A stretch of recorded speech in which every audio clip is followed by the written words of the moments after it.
അതിന് ഒരേ ഒരു പോംവഴിയേ ഉള്ളൂ. എന്ത് വഴിയാടാ? ഒന്ന് വേഗം പറ. അവളെ അങ്ങോട്ട് തട്ടിക്കളയണം.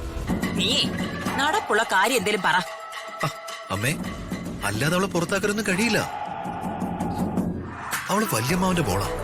ഗ്രൗണ്ട് സപ്പോർട്ട് മുഴുവൻ അവൾക്കാ. എന്തെങ്കിലും കെണി വെച്ച് പുറത്താക്കാന്ന് വെച്ചാ തലയില് നല്ല ഐഡിയ ഒന്നും വരുന്നില്ല. അല്ലെങ്കിലേ നിന്റെ ഐഡിയ ഒന്നും വേണ്ട. ഡിവോഴ്സ് വരെ ഞാനും ആ കൊച്ചമണിയും കൂടെ കൊണ്ടെത്തിച്ചതാ. എടാ, നീ ഒരു ഒറ്റ ഒരുത്തിനാ അത് അലമ്പാക്കിയത്.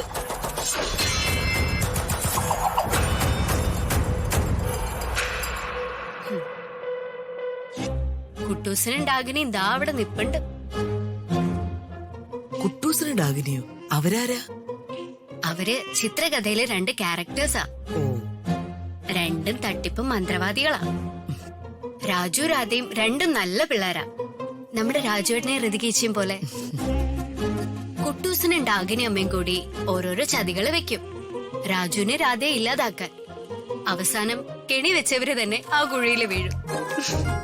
ദേ അവരെ പോലെ.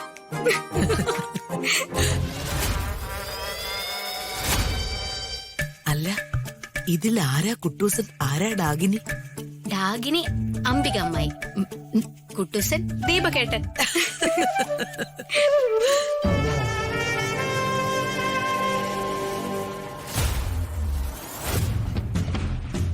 ഋതികേക്കാൾ കഷ്ട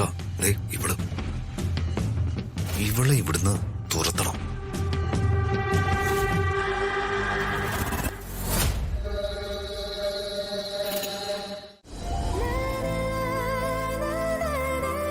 ഏതായാലും ആശ്വാസകരമായ ന്യൂസുകളാ കേൾക്കുന്ന.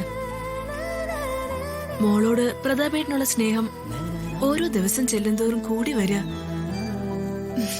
സന്തോഷമായി. പക്ഷെ അമ്മയോട് അച്ഛനുള്ള ദേഷ്യം പെട്ടെന്നൊന്നും മാറുന്ന ലക്ഷണമില്ല. അതാ എന്റെ ടെൻഷൻ.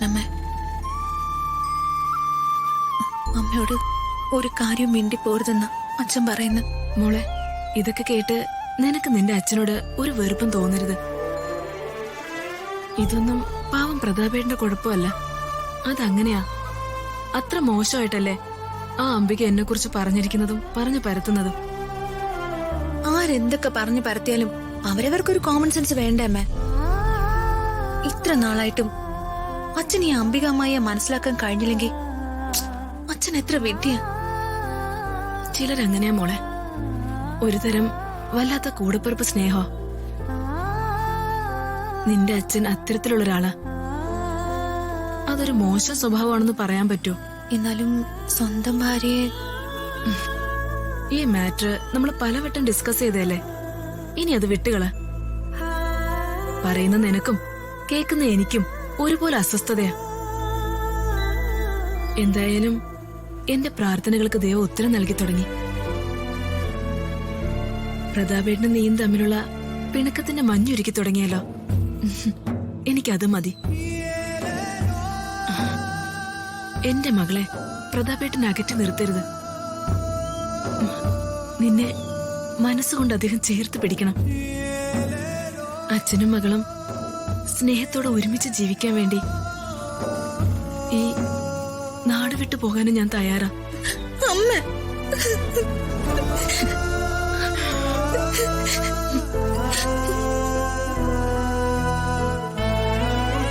എനിക്ക് എന്റെ അച്ഛനും വേണം, അമ്മയും വേണം. എന്റെ ഇടവും വലവും രണ്ടുപേരും ഒരുമിച്ചുണ്ടാവണം. എന്തിനാ മോളെ നീ ഇങ്ങനെ കരയുന്ന? അങ്ങനൊരു കാലം ഒരിക്കലും ഉണ്ടാവില്ല. അങ്ങനൊരു കാലം ഉണ്ടാവും. ഇല്ലെങ്കിൽ ഞാൻ ഉണ്ടാക്കുമേ. എനിക്ക് പ്രതീക്ഷയുണ്ടമ്മേ.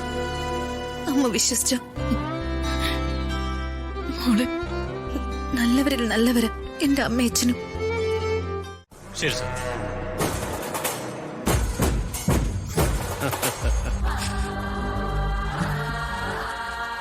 നമസ്കാരം അനന്തേട്ടാ. നമസ്കാരം അമ്പിയെ. ഇവിടെ ഇരിക്കൂ.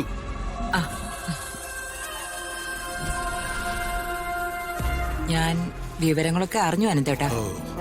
അറിഞ്ഞു അല്ലേ? എല്ലാം അറിഞ്ഞു. ആംഗ്ലയുമായിട്ട് ഒന്ന് ഉടക്കാൻ വന്നതാ ഞാൻ. പക്ഷേ അയാൾ ബുദ്ധിപൂർവം അതിൽ നിന്ന് ഒഴിഞ്ഞു മാറി. അല്പം കഴിഞ്ഞപ്പോഴല്ലേ അവളിങ്ങ് കയറി വന്നത്. ആ, ഋത്തിക. അവള് അച്ഛന്റെ കെയർ ഓഫിലേ വിളയുന്നതാ അനന്തേട്ടാ. എന്തായാലും ഞാന് അവളുടെ മുമ്പിൽ ഒന്ന് തോറ്റുപോയി അംബികെ. ആരുടെ മുന്നിലും ഇതുവരെ തോക്കാത്തവനാ ഈ അനന്തം പിള്ള. പണ്ട് ഈ പ്രതാപവർമ്മയുടെ മുമ്പിൽ ഞാനൊന്ന് തോറ്റതാ. ദാ ഇപ്പോ അവന്റെ മകളുടെ മുമ്പിൽ ഒന്ന് തോറ്റു. ഇതിന് ഞാൻ അവളോട് കണക്ക് ചോദിക്കണ്ടേ അംബികെ? അംബിക തന്നെ പറയ്. അനന്തേട്ടന്റെ വികാരം എനിക്ക് മനസ്സിലാവും. അതുകൊണ്ട് ഇതിനുള്ളൊരു മറുപടിയായിട്ടാ ഞാൻ വന്നത്. എന്താ അംബികെ? ഇതെനിക്കിവിടെ അനന്തേട്ടാ. അനന്തേട്ടനുണ്ടായ മാനക്കേടിന് ഞാൻ പകരം വീട്ടും. അവൾ അനന്തേട്ടന്റെ മാത്രം ശത്രുവല്ല, എന്റെയും ശത്രുവാ. അനന്തേട്ടന് വേണ്ടി അവളോട് ഞാൻ പ്രതികാരം വീട്ടിക്കോളാം. അത് വേണ്ട അംബികെ. എന്റെ പ്രതികാരം എന്റേതാണ് അംബികെ. ഈ കാര്യം ഞാൻ കൈകാര്യം ചെയ്തോളാം അനന്തേട്ടാ. എനിക്ക് അനന്തേട്ടന്റെ സപ്പോർട്ട് മാത്രം ഉണ്ടായാൽ മതി. അതെന്താ അംബികെ അങ്ങനെ പറയുന്നത്? അംബിക എന്ത് ചെയ്താലും അംബികയുടെ കൂടെ ഈ അനന്തം പിള്ള ഉണ്ടാകും, ഉറപ്പ്. അല്ലെങ്കിലും ഇനി അങ്ങോട്ടുള്ള നമ്മുടെ എല്ലാ കാര്യങ്ങളും നമ്മൾ ഒരുമിച്ചല്ലേ ചെയ്യുന്നേ. യെസ്. എവിടെയെങ്കിലും എനിക്കൊന്ന് ജയിക്കണ്ടേ അനന്തേട്ടാ? ജയിക്കും അംബികെ. അംബിക ജയിക്കും. ഒപ്പം ഈ അനന്തം പിള്ളയും.